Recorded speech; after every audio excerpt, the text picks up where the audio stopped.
From the research bench to the patient's bedside, this is Bench to Bedside with your host, Vice Chancellor and Director of the University of Kansas Cancer Center, Dr. Roy Jensen.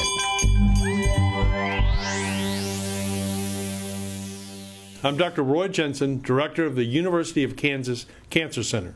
We have two very special guests joining us today, Dr. Norman Sharpless, Director of the National Cancer Institute, and Dr. Henry Ciolino, Director of the Office of NCI Cancer Centers. Today we will be discussing all things cancer research, from the 50th anniversary of the National Cancer Act to the pandemic's impact on our efforts, as well as the NCI's initiative to make sure everyone benefits from advances in cancer research. Welcome, Dr. Sharpless and Dr. Ciolino. We're glad to have you here. Dr. Sharpless, when the COVID-19 pandemic hit, the NCI really stepped up to support the global research effort. Why was the NCI, as well as the supporting NCI-designated cancer centers, uniquely qualified to help in this extraordinary time? Yeah, thank you for the question, Roy. You know, I think I'm very proud of the portfolio of COVID research that we took on at the National Cancer Institute during the pandemic. For a lot of reasons, we were the right place to do some of the science. The NCI has a very long and distinguished history of virology research, so we had fundamental advances in HIV research and hepatitis research and HPV research. So we had long been studying virology at the NCI, and in particular had a very good serology lab at Frederick National Lab, which had some of the capabilities to really develop the first serology tests that were used in the United States in patients to detect prior COVID infection. We worked very closely with CDC and FDA on these efforts, and it was, I think, really important to the national pandemic response. Also, we had some other really important infrastructure. You mentioned the cancer centers. The cancer centers are very important entities spread throughout the country where the NCI can really conduct research in a very nimble way. And so through, basically a call to arms among the cancer centers, we asked scientists at the cancer centers to take on coronavirus researches, and they were able to do that. And we even provided some supplemental funding to get those along. And then also we have a national lab, as I mentioned, in Frederick, that is really a federally directed facility where we have scientists that work for us who we basically put on projects with very little notice. So because of these nimble flexibilities and capabilities, we were able to start working on COVID immediately. And then I think Congress saw our capabilities and understood we could be valuable to the pandemic response and appropriated significant funding to the NCI to continue that work. So important to note that all the pandemic research we didn't have to use cancer monies to do that. We were still able to do our mission of cancer research and supporting cancer care and cancer treatment, but we also at the same time take on these new pandemic activities at the wish of Congress. So Dr. Sharpless, there's been quite a bit of concern in the biomedical research community around the impact of COVID. How would you, could you tell us a little bit about how COVID has specifically impacted the NCI and the nation's cancer research efforts? Yeah, I think like all aspects of American life, the pandemic has had a tremendous impact on cancer research and what the NCI does. However, I think it's important to say right from the get-go that the last 18 months have been a remarkably productive time for cancer research. That is that despite the disruptions of the pandemic, we've been able to do that important job of developing new cancer science and moving that into patient care. And that work proceeds at a good pace despite some real disruptions from the pandemic. And so I think importantly, the NCI quickly learned we were able to largely transition to telework and do our jobs of supporting science and dispersing funds for science. And that worked remarkably well, surprisingly well, actually. And I'm very proud of the way that the staff of the National Cancer Institute really stepped up in this time of crisis to do this important job. And also, I'm really amazed and impressed by how the scientific community sort of rose to the challenge and figured out how to do cancer research during periods when labs were closed and availability of facilities was limited. But despite all that, as I said, it has been a productive time in cancer research. One of the big disruptions that really is hard to get around has been in the area of clinical trials. So, clinical trials are where we test new therapies in patients, often for the first time or at early stages. And accrual to clinical trials, because that's largely driven by physical participation at sites, was really sharply decreased during the early parts of the pandemic, with a very dramatic reduction in clinical trials accrual for, say, the first 3 or 4 months of the pandemic. That has largely recovered now. In fact, one of our clinical trials networks, INCORE, it actually accrued more patients in 2020 than in 2019, despite a tremendous interruption in the middle. So, we have rebounded in terms of clinical trials accrual, but that was one area where the challenges were most significant.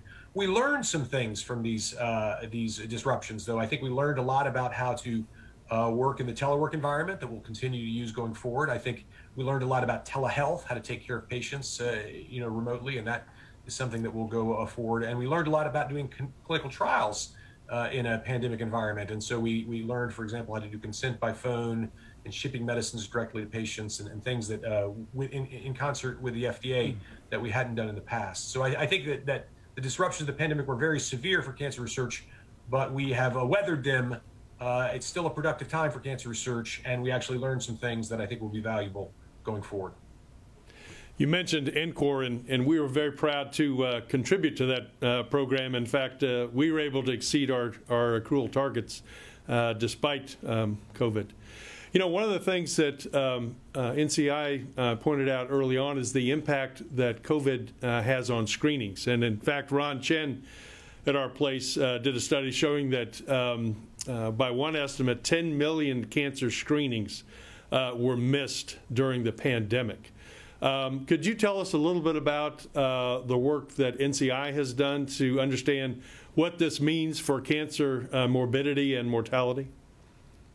Yeah, this is a really important point. I think it became obvious very early in the pandemic that there were important disruptions to care. So patients were being diagnosed at later stages.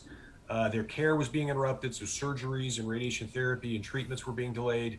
But also screening was strongly affected. And so patients weren't going in for their mammogram or their pap smear or their colonoscopy or low-dose CT screening for lung cancer.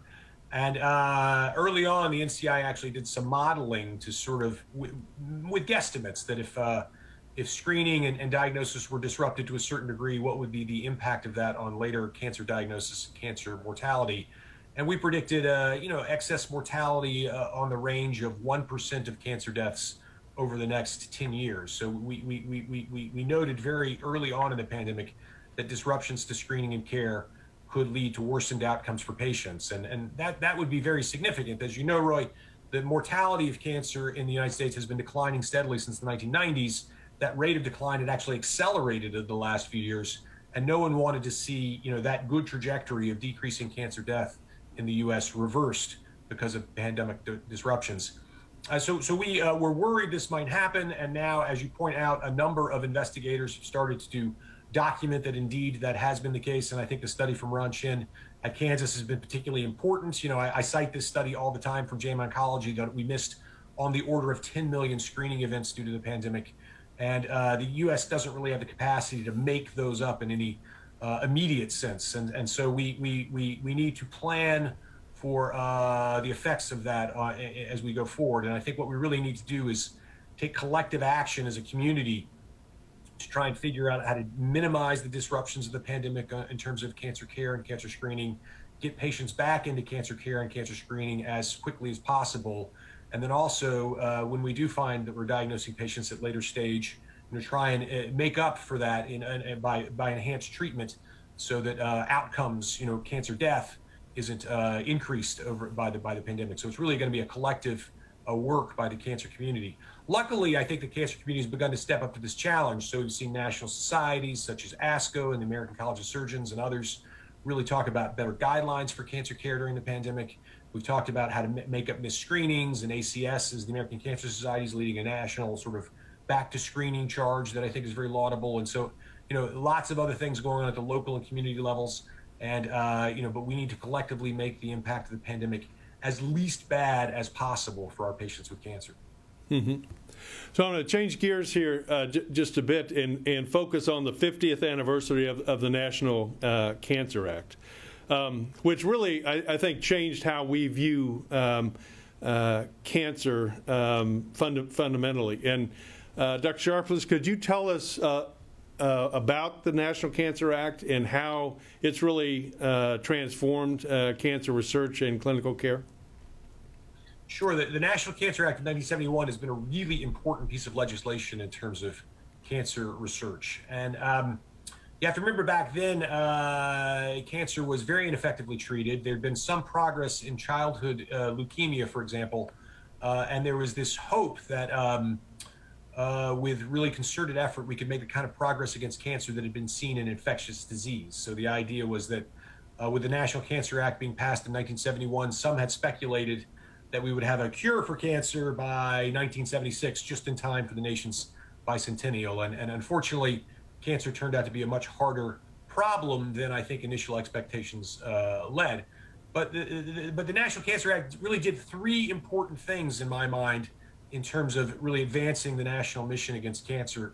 The first was it provided some additional funding to the National Cancer Institute. So, you know, it was a significant step up in the budget of the NCI. The NCI existed before the National Cancer Institute, before the National Cancer Act, but the increased funding was, I think, important.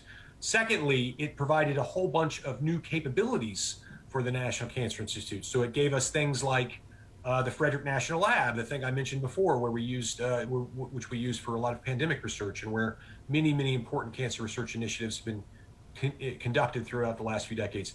It directed the NCI to create a national database of cancer statistics, and that led to the SEER database, which is really this national cancer registry that's widely used for cancer research. I would argue through its linkages to other databases like Medicare, the SEER registry is one of the most important data sets for cancer research in the world. It also created the Cancer Center Network. So the modern Cancer Center Network was really created by the National Cancer Act, and that has been this terrific tool for conducting cancer research and distributing cancer findings to the community and really making sure that all patients benefit from advances in cancer research, and is, I think, one of the most successful things that the NCI does. And that's just a few of the many things the NCI did. So it provided funding for the NCI, it provided these new authorities and capabilities for the National Cancer Institute. The third thing it did that I think is very important is it made cancer a diagnosis that we could talk about. Prior to 1971, prior to the National Cancer Act, there was tremendous stigma around a diagnosis of cancer and around this disease. And patients were ashamed to have cancer, and it was hard to really bring this out of the shadows until the president and several important leaders at the time spoke frankly and earnestly about our need for progress against this disease. And I think that's really empowered the modern advocacy movement, which has been so important to cancer progress and has raised such national awareness and funding and enthusiasm, and has really pushed the federal government in many important ways to quicken our pace in terms of cancer research. And so I think the National Cancer Act is tremendously important for those three reasons. Now it's a good time, 50 years in, to take stock. As mentioned, we haven't cured cancer the way that some would have hoped with the rapidity that was initially planned, but I think we have made tremendous progress against cancer, but we still have a long way to go. 600,000 Americans die from cancer every year in the United States. And so while our progress has been good and mortality is declining, we still have far too many patients dying of pancreatic cancer and childhood cancer and glioblastoma and many other kinds of cancer.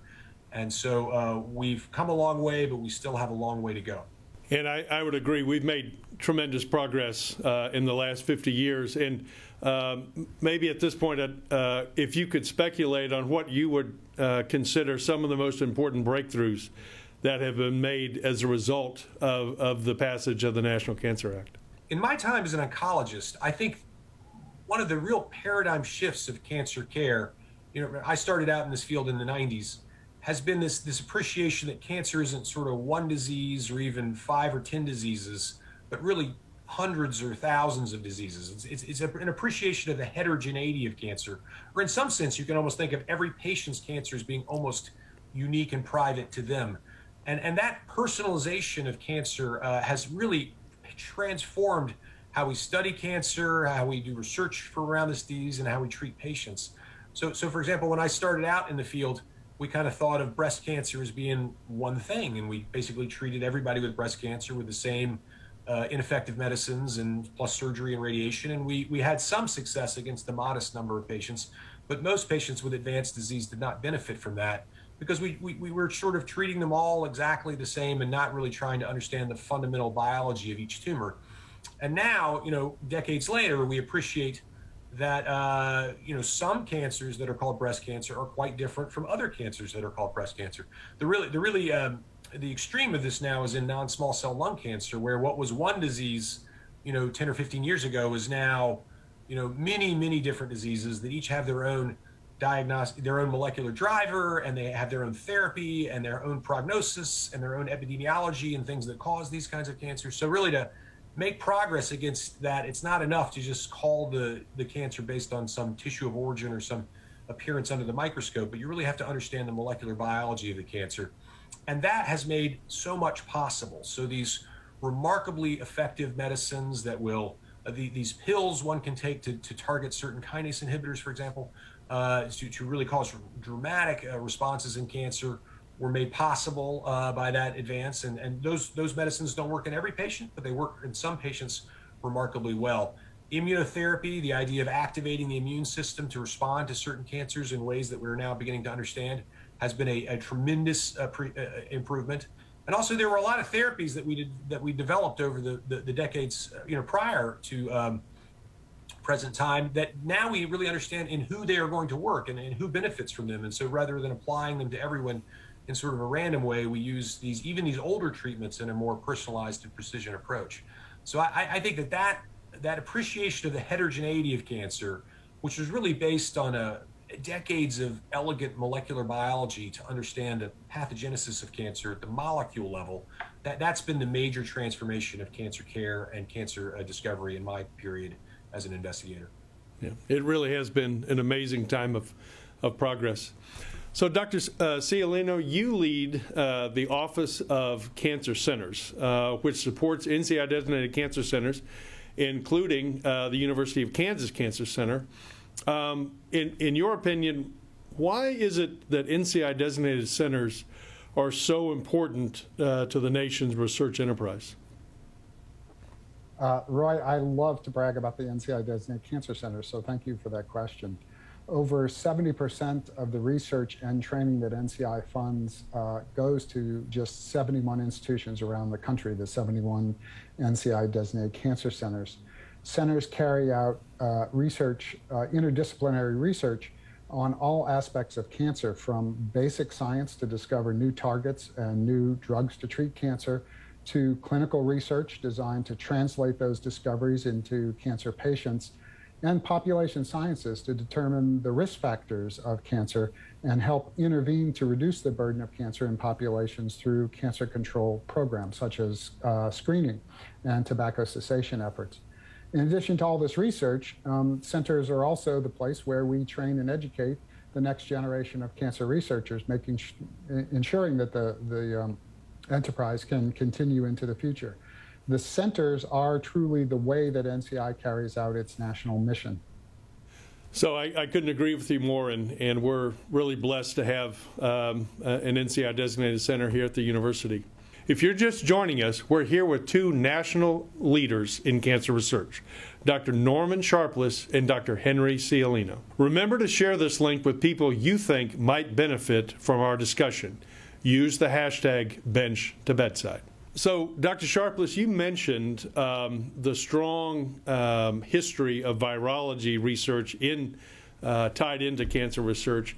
How would you say that has influenced the development of vaccines? Right.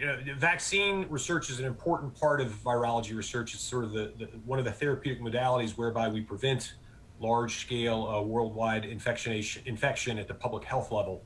And many cancers, as you know, Roy, are caused by viruses.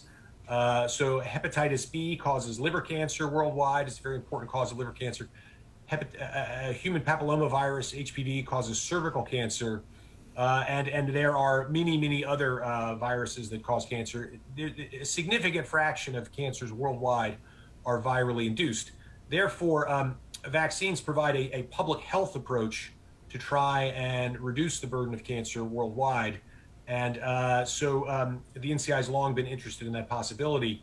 So one example of this is work carried on in the NCI intramural program by the deputy director of NCI, Dr. Doug Lowy, and his colleague, Dr. John Schiller, who developed the technology that really led to the development of the human papillomavirus vaccine that is now widely used worldwide. This is a tremendous opportunity to reduce cancer mortality globally. Still, 300,000 women a year die from cervical cancer across the globe. And so by broader uptake of HPV vaccination, we believe we can dramatically reduce the worldwide incidence of cervical cancer. And a similar argument can be made for hepatitis B vaccination and liver cancer. And so these are areas where the NCI has conducted trials both on the technology to develop such vaccines, trials on how to disseminate and use such vaccines at scale, and trials on how to measure the response to such vaccines. So, for example, we have a very important study going on in Costa Rica right now where we're trying to determine if one dose of the HPV vaccine is as good as 2 doses of the HPV vaccine, which would have real implications for rolling that vaccination strategy out worldwide. So, given this history, as I mentioned, we were well poised to then work on coronavirus research, and particularly the serologic response to coronavirus vaccines. And that is how we became involved in the pandemic response. One other thing to mention about vaccines is not only can you use them to prevent viruses that are cancer causing, but we also believe they have the potential to help treat cancers. So I mentioned the notion of awakening the immune response to fight a cancer, and that is now a reality. We have several drugs that will induce an immune response to the cancer, and we believe those may be potentiated or made even better through the use of therapeutic vaccines in patients with established cancer. And then finally, we think there may even be an opportunity to prevent certain kinds of cancer that are not associated with viruses. And so the technology and the platforms for vaccine development are sophisticated now, and we believe that we can potentially even vaccinate people against sort of antigens, things that might be in the cancer that are not in a normal patient, and thereby prevent the development of certain types of cancer. So that's a really exciting, next frontier of vaccinology in the cancer field. So a lot of important work going on with vaccines at the NCI. And I think and this is another one of those sort of, if you will, silver linings of the pandemic, because certainly the coronavirus pandemic has taught us a lot about vaccinology, and we believe some of that knowledge will be useful in cancer research as well. So you mentioned some of the lessons that the pandemic has taught us, and certainly it's brought into sharp relief the critical role that health disparities plays in terms of the impact of this virus and cancer and many other diseases have on the health of our populations. Could you tell us, Dr. Sharpless, a little bit about the NIH and the NCI's initiatives around efforts to advance equity and diversity in research? This has been a topic that has been of significant interest to the NCI for many years. So we have had, I would argue, one of the strongest health disparities research portfolios in the world for a while. And that investment in health disparities research has significantly increased over the last few years. And so health disparities research is really trying to understand why certain populations have disparities in terms of outcomes. So why do Black patients with prostate cancer do less well than white patients with prostate cancer? And that is an area that the NCI has tried to investigate these kinds of disparate outcomes for many years. However, the murder of George Floyd, I think, really caused a national outcry to look at the issues of social justice and institution and structural racism within the NIH and within biomedical research in general. And so I think that building on our commitments to health disparities research, the NCI really decided to take a long and hard look at our own practices to see if there were things that the NCI could do to help address these social inequities. And so we really focused on 3 areas. We first continue to focus on this area of disparities research. Although we have long funded disparities research and we have a very good portfolio there, I think it's still fair to ask: is it the right questions? Are we really funding the right kind of disparities research? Are there topics that we're not getting enough focus, where we need to spend more effort and more time and more money? And so we've really looked hard at our cancer health disparities portfolio to try and understand if we're funding the right kind of science. Secondly, we looked very hard at the workforce, the people doing science and taking care of patients with cancer in the United States. And we found that the workforce, particularly the biomedical research scientific workforce, is disproportionately white and Asian in the United States, that most of our grants do not go to these underrepresented populations. And we're trying to understand why we have so few Black scientists who receive funding from the NCI and so few Hispanic scientists that receive funding from the NCI. And I think we've We've tried in a number of ways to understand that decrease that lower number of applications and the lower funding success rates for those individuals, and see what we can do to really fix that, because we believe the workforce is critically important to making sure that we eliminate these disparities. We want doctors and scientists who understand the nation's problems, and we believe diversity in research is good for many, many reasons. Lastly, and we looked also within the NCI to understand if we had a good culture in terms of equity and inclusion. And we undertook a number of internal sort of soul searching, if you will. We conducted listening sessions, we polled some of our staff, and we created a number of working groups to discuss some of these issues. And we found that we as an institution had some cultural problems of our own. So the NCI is a great place to work. The people who work at the National Cancer Institute share a common sense of mission and a passion for eliminating cancer suffering. But despite a great mission and a great structure, there are still areas in the NCI where we have some work to do in terms of our own culture. And so we've noticed, for example, that certain populations are less likely to get promoted and retained at the NCI. And so we want to understand why that happens, and are there things we can do to really address the effects of structural racism within our own institution. So we've taken this very seriously. In addition, we've also gotten important advice from our extramural advisors, and just about every academic institution in the country now is having similar efforts to address these social inequities locally, and I think we've learned a lot from our interactions with the academic institutions. Additionally, the NIH itself has an initiative called Unite, which is trying to address these same issues. And so the NCI's efforts have been very closely linked with the Unite effort from the NIH to really sort of address the effects of structural racism in biomedical research. And I think that so far, the results of this effort have been very good. We have had very frank conversations. We have started to commit resources to develop new initiatives that will have meaningful impact in those three areas I mentioned, but we still have work to do. And so we are still committed to listening and learning and making things better in this regard. Mm-hmm.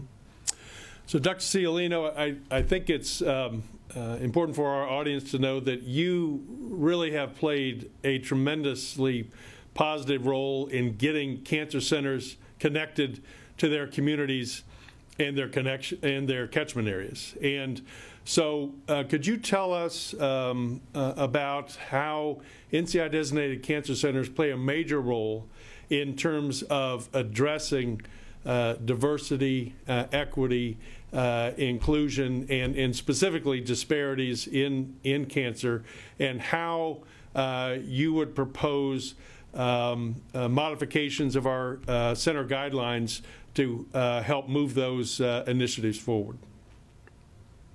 Thank you for the question, Roy. We expect a lot out of cancer centers, in addition to all this research and training that goes on that NCI funds. We also charge them with connecting with the communities in the geographic region that they serve.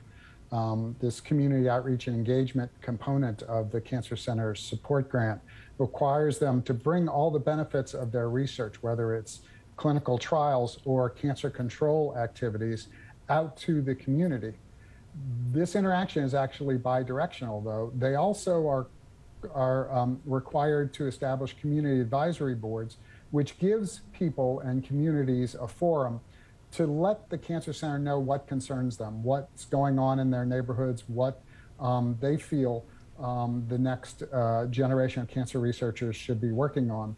And that's one aspect of ensuring that cancer health disparities are addressed by the research that goes on in an NCI-designated cancer center.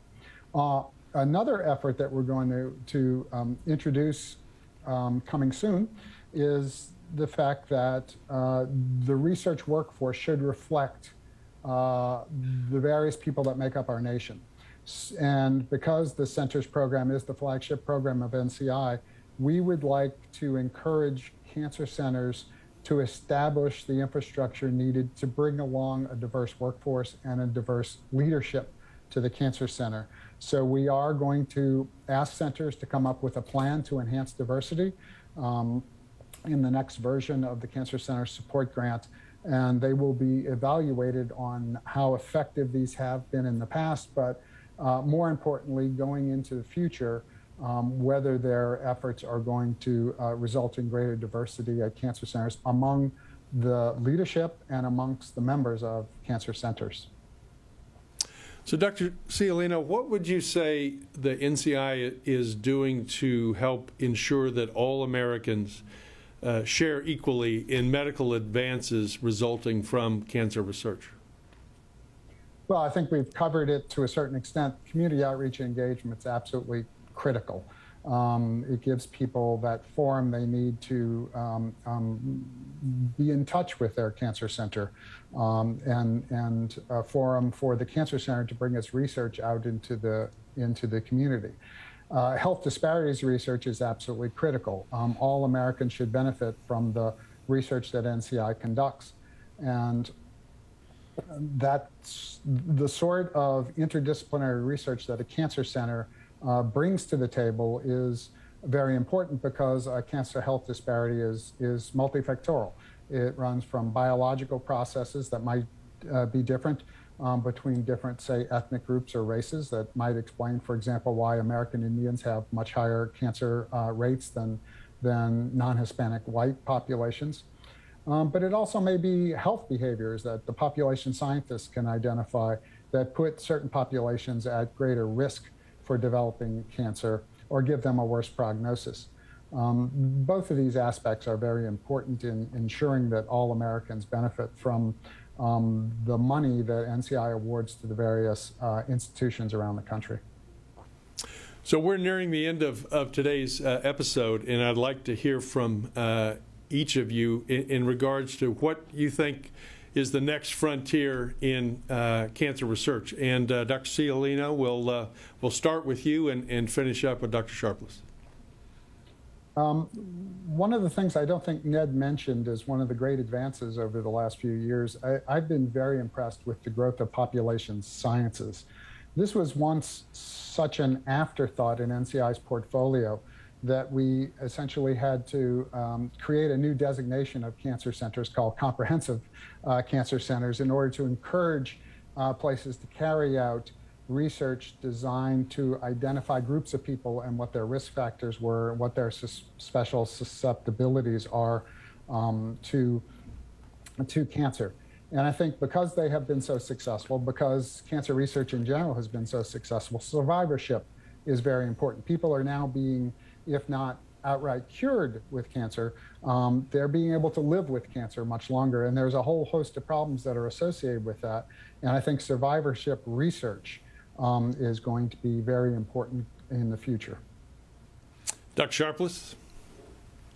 Yeah, I mentioned this sort of paradigm shift between treating all cancers the same to figuring out the individual details of each cancer. And so now we've gotten pretty good at that. And so we know, what drives this kind of cancer and what drives that kind of cancer. And the approach has been to find specific inhibitors that will, target cancer X versus cancer Y in a very, very specific way without much toxicity. And that's really working well.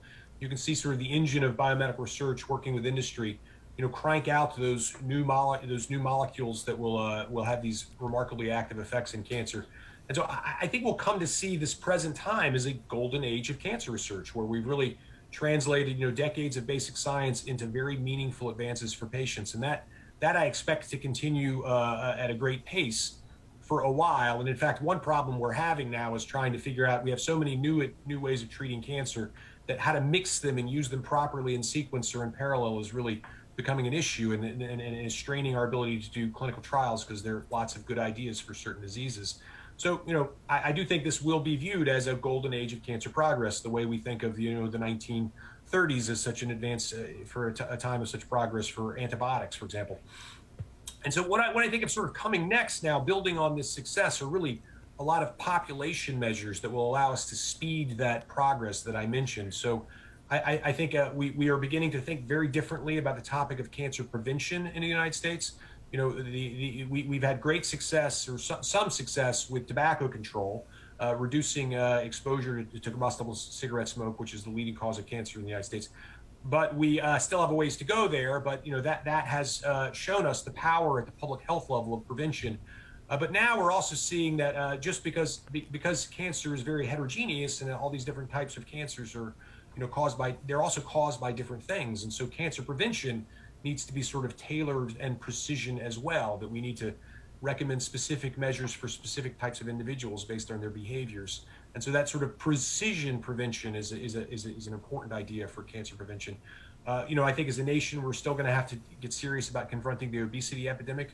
Obesity is an important cause of cancer in the United States and contributes to the increasing incidence of several cancers like endometrial cancer and liver cancer that we're seeing in the United States. And so sort of getting a handle on that issue will be important for our efforts in prevention. I think also we have the ability to sort of detect cancer earlier in patients using these blood-borne screening tests. And so we can find people that have either sort of a pre-cancer or the very earliest stages of cancer before they're sick. And then ideally treat those patients with minimally toxic therapies to try and prevent them from ever having a problem from cancer in the first place. And so I think that, sort of those precision prevention and even some would call this interception approaches to dealing with cancer, I think are very exciting and are going to be empowered by these novel technologies. And I'll mention one last one, which is that, randomized clinical trials where you sort of put 200 patients on arm A and 200 patients on arm B, and you do something slightly different between the arms, have been very effective in cancer research. We've learned a lot about how to treat cancer from those kinds of trials. They're very important to our progress, but they're very expensive. They're very cumbersome. And if each patient has sort of a unique disease, they make less and less sense as the heterogeneity of cancer becomes more and more fragmented. And so I think as we have sort of need new ways to understand what medicines work in patients without having to conduct these large clinical trials in all cases. And so that's really the issue of using data more effectively and getting data from various sources beyond just patients who participate in clinical trials. And that's something where the NCI has made major investments and is also a major interest to the pharmaceutical industry. And so I think we're going to start to see, even further development of new effective treatments and preventative measures and diagnostics for cancer using these sort of real world evidence approaches, using data from a variety of sources. And I think that will be really important to our cancer progress in the years to come as well. Well, unfortunately for our audience, that's about all the time we have today. I want to thank both of you for a really outstanding episode and taking a break from what I know to be extraordinarily busy schedules and to be our guests on Bench to Bedside. And Henry, I'm very intrigued by this whole comprehensive cancer center idea. I'll have to talk to you more about that sometime. I think it's a worthwhile goal. I think so. I want to thank you for having me on behalf of the National Cancer Institute. We certainly appreciate our colleagues at Kansas, and we really value the important work you do there. And what you're doing on behalf of patients has just been marvelous, and how you guys have stepped up during the pandemic. So thank you for the opportunity to come today and speak about the work of the NCI. It's been our pleasure. To learn more about the National Cancer Act 50th Anniversary Commemoration, visit cancer.gov/NCA50. Join us next week at 10 a.m. for Bench to Bedside. Thanks for watching.